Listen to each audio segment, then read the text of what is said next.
Welcome to episode 270 of the Actual Astronomy Podcast. This is the Objects to Observe in the November 22 Night Sky edition. I'm Chris, and joining me is Shane. We are amateur astronomers who love looking up at the night sky, and this podcast is for anybody else who likes going out under the stars. So here we are in November of 2022. Shane, how is your observing going? The back half of this year just seems to be flying by. I don't know how it is for you, but I can't believe we're talking about November already. So that's wild. But as far as my observing goes, this last week, there wasn't a lot of good opportunity again in the evening. There's maybe one night that wasn't too bad, but just wasn't able to find the time or the weather to allow observing. How about you? Well, yeah, the weather is the big story. Actually, I had planned to observe last evening, and then when I got out to my site, I didn't realize there was this much snow down out here in the backcountry in Saskatchewan, and there are meter-high snowdrifts in places. So, oh wow, yeah, there's a lot of snow out here, and so that kind of put the kibosh on. I had thought that I might set up just do binoculars from the deck or something, but I went out a couple times and it really wasn't that clear. Mm-hmm. And the snow continued to melt most of the night. It was kind of dripping and running, and so the humidity levels were very high, and there was some thin clouds sort of everywhere. So it was just didn't really pan out last night. Tonight might be a little bit better, but we're in like one of those just very transient time periods where, we've gotten some snow and now it's still going to 10 degrees above zero each day. So that's melting things up. So any place that's flat enough to set up is a mud pie, and any place that isn't is covered in a bit of a snowdrift. So there's just like literally nowhere to set up here right now. Yeah, it's not great. I'm hoping tonight is a little bit better, but fingers crossed is about all we can do. I will definitely get some solar observing in today. It's quite clear at the moment, so probably when we're done recording, Chris, I'll haul that out and see what it looks like. Excellent. So just as we get started and talking about what people can look at in the November 22 night sky, do you have any advice or guidance for people who are maybe looking to get started in astronomy, Shane? Maybe people that are just, maybe they've been listening to all these Astronomy 365 podcasts or just been thinking about it, and, they're ready to get up off the sofa or whatever they're doing and go out under the night sky when we get into these nice, beautiful, clear autumn and early winter days. Yeah. Well, sometimes I think people, like when they think of astronomy, they think they need telescopes and, expensive gear, but really all you need is your eyes for the most part. There's a lot to see just naked eye. But you do have to know where to look and what to look for. So things that we've often recommended, Chris, is like skymaps.com or Nightwatch. So Sky Maps is online. Nightwatch is a book by Terence Dickinson.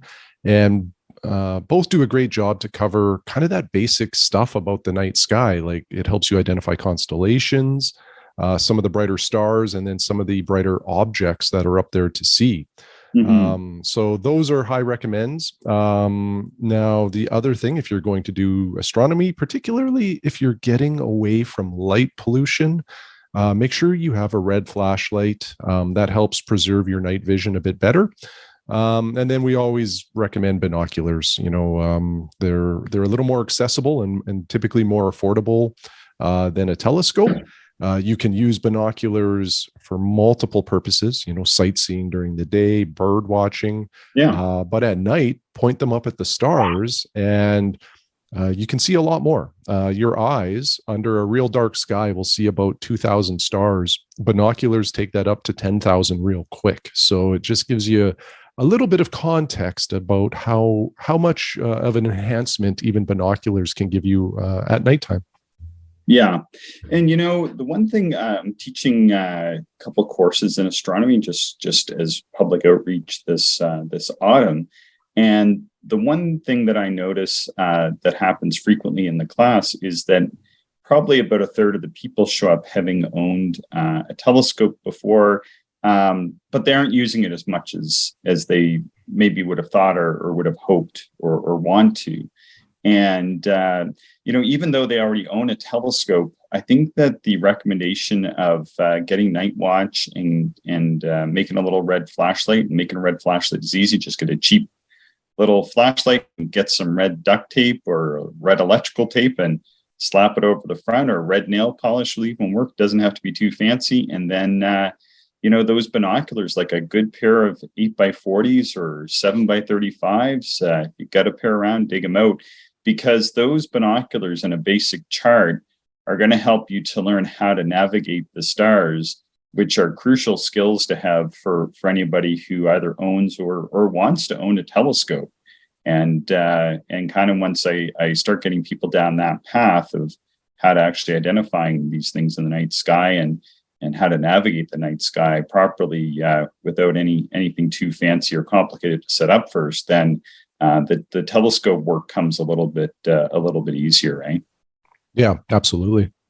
All right. Well, that's sort of our bit of an introduction. We always like to do that for those listeners on Astronomy 365 or 365 Days of Astronomy.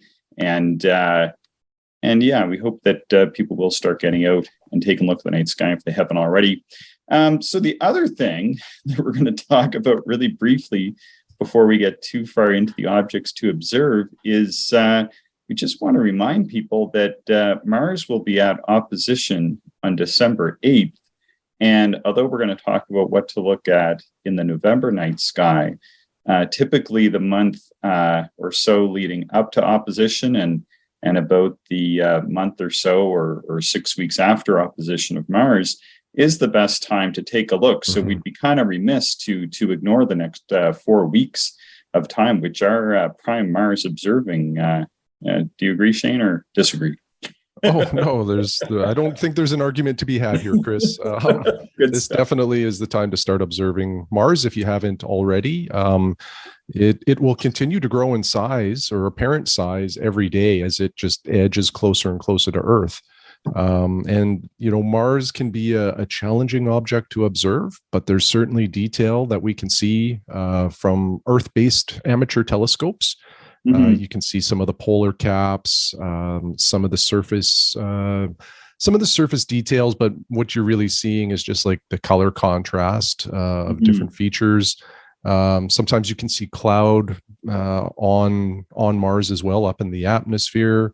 Sometimes there's dust storms. There's a lot of different things to observe there, but you definitely need a telescope for this. Mars is out of the range of binoculars.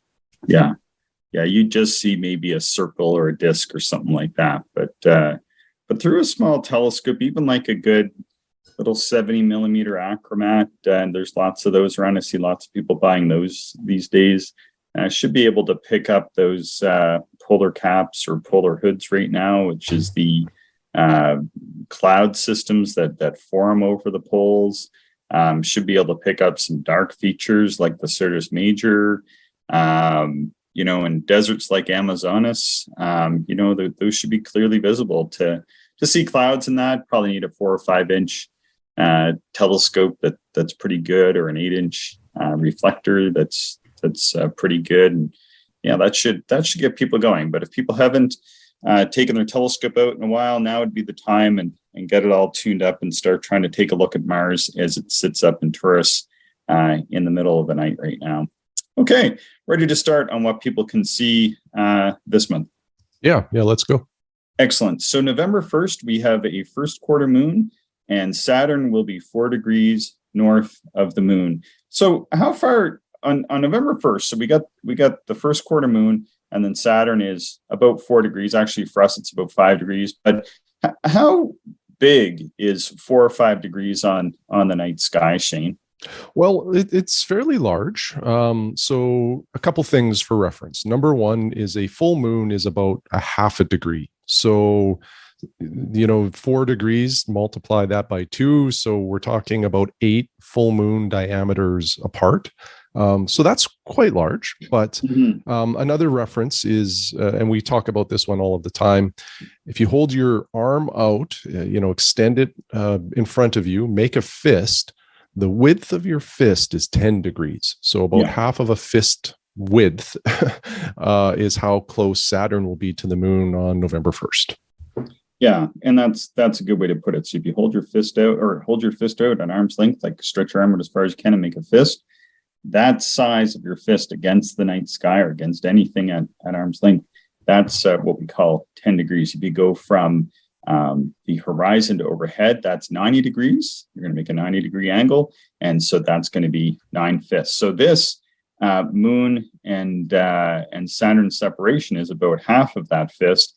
And the neat part of that is that most binoculars are about 6 or 7 degrees. Hey, so it's going to fit when we're talking about these sort of distances. You're going to be able to see the moon and Saturn in that same field of view at the same time. Hey, yeah, it'll be kind of neat.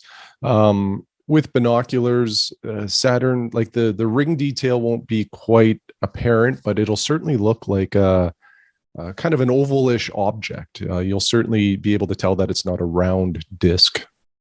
Yeah. Now, one of the things that many of the actual astronomy listeners will be able to do is lots of them have these small, like 50 through 3-inch or 90 millimeter telescopes, which can get 5, maybe even 6 degree field of views. So I know like an 80 millimeter f5 with a really wide angle eyepiece will get 6 degrees. And so you'd be able to see just barely the little rings around Saturn and the craters of the moon at the same time.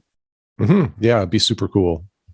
All right. November 3rd, finally, a shadow transit that we'll be able to see here. Now, here in Saskatchewan, we'll just catch the tail end of it. But those east of us, so those in the eastern time zones and east of there, will be able to see a double shadow transit in the evening. Yeah, and this is on Jupiter, and what we're talking about with a shadow transit is there's the 4 major Galilean moons, which are visible quite easily, even in binoculars. At times, these Galilean moons will cast a shadow onto the surface or the disk of Jupiter, and if you have even a modest amateur telescope, you'll be able to see these little black dots of the shadows being cast. And they're fun to observe. Like, you can watch them as they transit across the surface or across that disk of Jupiter. And depending where they are in the cloud bands, because there's different colors of those bands, if the shadow is being cast on the lighter colors, it really jumps out at you. If it's being cast on the darker equatorial bands, sometimes you have to search for them a little bit with a little bit more intensity, but they're certainly there, and they are fun to observe. Yeah, so on that night, on November 3rd, we have 2 of them coming across in the early evening. If you start observing just after sunset and can get Jupiter as it's nice and high, you'll be able to see those 2 moons going across. Also, on November 3rd, if you happen to be listening from Antarctica, you should write us anyway. But if you're in Antarctica, you can see the asteroid Juno occulted by the moon. Well, that would be neat. Yeah, that would be pretty cool. Do you have any family or friends down there, Chris? I don't. I don't, actually. I think many of my family and friends wish that I would go to Antarctica. But for the rest of us, Juno is going to be within about 1 degree of the moon. So makes a good opportunity to hunt down Juno, because I think it's fairly bright. I think it's going to be around, well, I'm not going to say how bright, but it'd be within range of a good pair of binoculars. And Juno was the 3rd asteroid discovered. It was found in 1804 by the German astronomer Karl Harding. And it's one of the largest asteroid chain. It contains about 1% of the total mass of the entire asteroid belt. That is, like, 1% sounds like a small number, but when you consider the size of the asteroid belt and how many objects there are there, that's pretty substantial. Yeah. Kind of looks like a really big rock. Kind of looks like if you found that pebble on the beach, you wouldn't think twice about it. But it's that's a whole world unto itself. Mm-hmm. All right. Oh, do you have anything to add to that? Nope. Good stuff. November 4th, the moon is going to be Jupiter is going to be 2 degrees north of the moon. So while on the first quarter moon and Saturn going to be 4 degrees apart. Jupiter and the moon are going to be about half that distance on November 4th. So the same thing applies. In this instance, though, many more telescopes will be able to take in both the moon and Jupiter at the same time, because a 2-degree field of view is something that typically most 8 and even some 10-inch telescopes will be able to take in. And so you'd be able to use some reasonable power in order to see like our moon plus the 4 moons of Jupiter and the disk of Jupiter and like maybe the Great Red Spot and the cloud bands and that sort of thing on the evening of November 4th. Yeah, I love these close pairings of solar system objects. It's neat to see them that close, and if you have a telescope that can provide a wide enough field to get both objects in the field of view, it's usually quite stunning. Yeah, I think again, like the Eastern Standard Time Zone is preferred, but for us, I think it's like 3 degrees. So even for here, if you're much further west, of course, it's not going to be as good a show. But I think for folks along like the Eastern Seaboard in the U.S., I think they're going to get a fairly good view of seeing the moon and Jupiter right close together in the evening sky just after sunset. Yeah, great opportunity. Yeah, so that's a convenient time too, and you can have an early supper and then have your telescope set up and go out and enjoy the view after that. November 5th, we have the South Taurid Meteors peak, but I really think that's too close to full moon. The South Taurids, they peak around midnight or so, and the full moon is only a few nights away. So I don't think people are going to really have a good chance to see those meteors this month, eh? Yeah, you need 3 ingredients for a good meteor shower. You need dark skies. You want to get away from light pollution. You need clear skies. And then lastly, you don't want a moon in the sky. So you want it to be closer to new moon. And I remember early on in my amateur astronomy observing career, if you would call it that, I've journeyed out of the city probably about 45 minutes to an hour to get to a dark site. But there was about 3/4 of a moon in the sky. And when I got to this dark site, which was quite dark under a new moon, I was shocked to see that it basically the sky looked exactly like it did from the city because of how much light pollution the moon sort of puts out there. And so anyway, meteors are not the brightest things in the sky. So when there is a moon out there, it often washes out some of that detail. Yeah, I've been in the same situation where on a couple occasions, especially when I was just starting out, I try to go out and take in a meteor shower, and with like a half or a 3/4 moon in the sky, it was just way too bright. But speaking of the full moon, which is coming along on November 8th, the full moon is going to give us a great treat. We're going to have a lunar eclipse that night, much of which will be visible. We pretty much, we're right on the line. I put the graphic in there from timeanddate.com, and you can see, Shane, I think that line runs just east of us. So I think that means the moon will be going into eclipse just at moonrise. So as the moon rises, I think we had a similar one there back in May, and we'll be able to see that moonrise in eclipse. And also on that night, for those west of us, we don't quite see this, but this is going to be a really, really great opportunity to actually hunt down Uranus. But for those west of us, if you're in like Alberta or on the west coast of North America,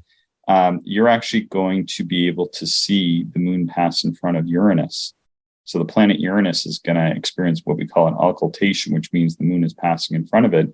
And that would be a neat sight. So you're going to be able to see the full moon in eclipse occulting Uranus. Yeah, super cool. Uranus doesn't really reveal much detail for amateur telescopes. I'm sure, if you had an extremely large telescope, you might be able to see some detail, but typically the only thing to report there is seeing color. But a great opportunity to see Uranus and find it quite easily. And then occultations are always, I don't know, I find them cool. I like observing them. Yeah. And maybe just a quick side note too, for anybody listening that is maybe feverishly trying to write any of this down, we will post all of this information to our website, actualastronomy.com. So you can go there and check out these show notes, so that you don't miss out on any of these opportunities to observe a lot of cool things in November. Oh yeah, that's a great point. It's just a basic website, and we just put our podcast out there and some show notes. Actually, I shouldn't say we do it. Shane does that. So thank you for that, Shane. Oh, well, I'm fine with the we on that one. And I also got to say, I do like your when you were talking about the ingredients for observing a meteor shower. So that would make you like a chef of the night sky. Yeah. I got a lot more recipes to talk about, Chris. Excellent. All my observations are half-baked.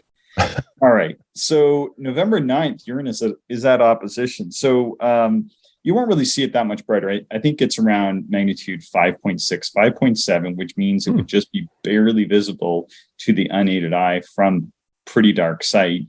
And I think, though, just hunting it down is something that is worthwhile. So I think that's what makes the experience of being able to hunt it down during that lunar eclipse on the 8th, basically the night before, within 24 hours of opposition, is a really great opportunity. So I think it was last month I was trying to hunt down Uranus when the moon was close to it, but the moon was too bright.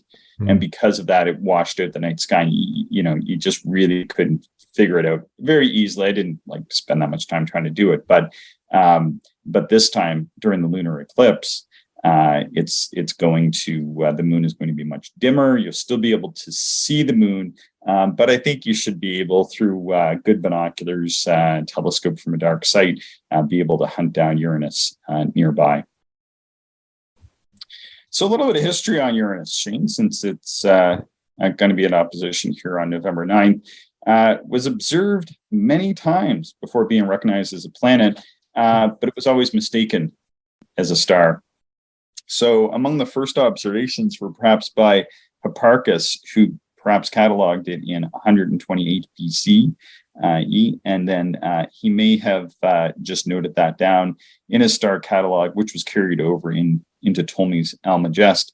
John Flamsteed also saw and cataloged it in 1690 next to the star 34 Tauri, and French astronomer Pierre-Charles Lemonnier observed Uranus at least 12 times on many consecutive nights over the course of about 20 years, from about 1750 to 1770. But finally, it was William Herschel who bagged the discovery when he observed Uranus on the 13th of March in 1781 from his garden by his house in southern England. Oh, interesting. Yeah, although he wanted to call it George's star after the king at the time, but for some strange reason that never caught on, and it was later named after the Greek god of the sky, who was Uranus. And unfortunately, this resulted in the many centuries of poor jokes and puns in the less mature amateur astronomers out there. All right, November 11th. Mars is going to be 2 degrees south of the moon. Again, great opportunity to take a look at the red planet right beside the moon. So there's your chance to actually, if you've never identified Mars on the night sky before, then this is a great chance. It's going to be in the morning, at least for us here in the middle of North America. You'll want to get up fairly early, but around 6:30, that's when we're going to see them reasonably well paired. I think for us here, Shane, it's a few degrees away. Again, for those of us that are further west, you're going to see that moon get closer and closer to Mars until it's only separated by about 4 lunar diameters.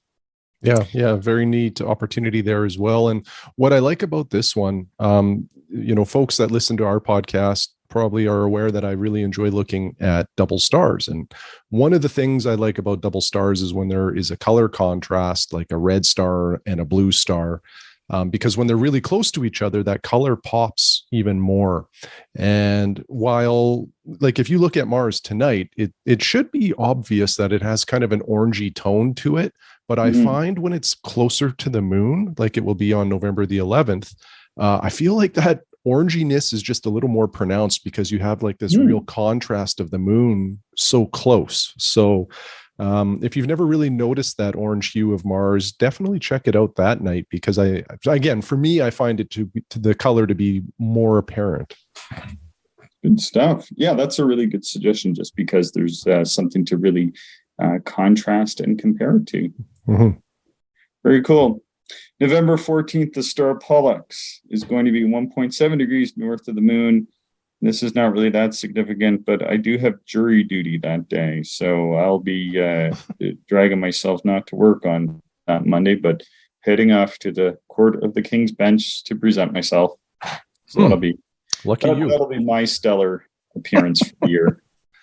All right, November 16th, we have the last quarter moon, which will be a great time because the moon will be getting out of the sky just in time for the November 18th. Yes, the 18th, the Leonid meteor shower peaks at 0 hours UTC on the 18th this year. So typically we would say like the 17th, but really what we're looking at here is meteors coming out of the constellation of Leo the Lion, and that would give you a good chance to see it. Although with almost a last quarter moon in the sky, Shane, that might impact the view a little bit, especially as that moon, I think, is going to rise at about the same time that the meteors will be starting to peak there in the early morning hours of the 18th day.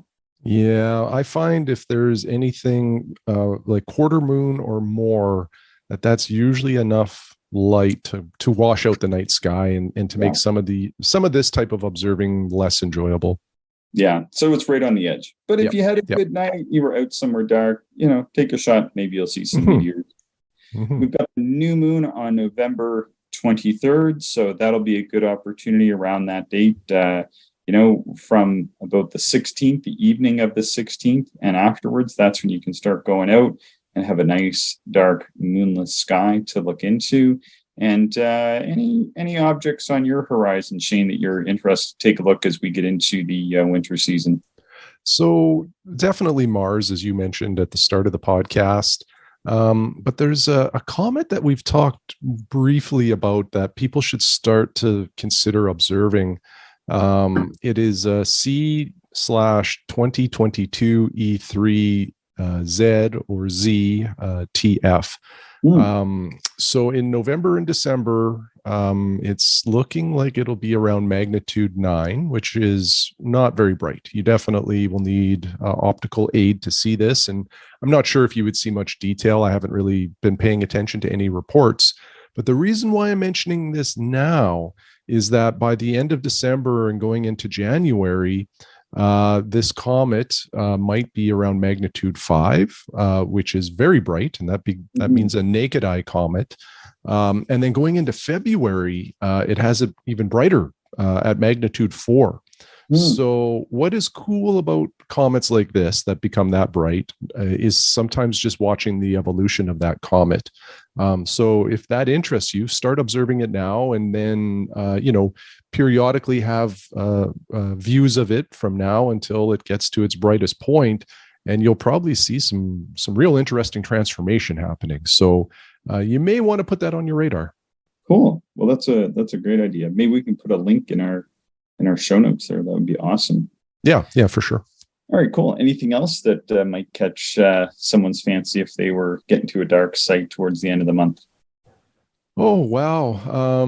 Well, the winter constellations, what I like to do sometimes this time of the year is if I'm caught up on my sleep and I have lots of energy, it's kind of interesting to stay up late or wake up early, as you like to do, Chris, sometimes when you observe.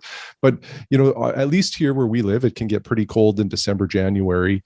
So if you want to observe those constellations, but not have to deal with real cold temperatures, start doing that now in November. Wake up again early or stay up late, and like Orion and Monoceros and all of the winter constellations will be visible in the wee hours in the morning. And again, for us, it's not nearly as cold now, so it's a great opportunity to see that stuff. Yeah, good stuff.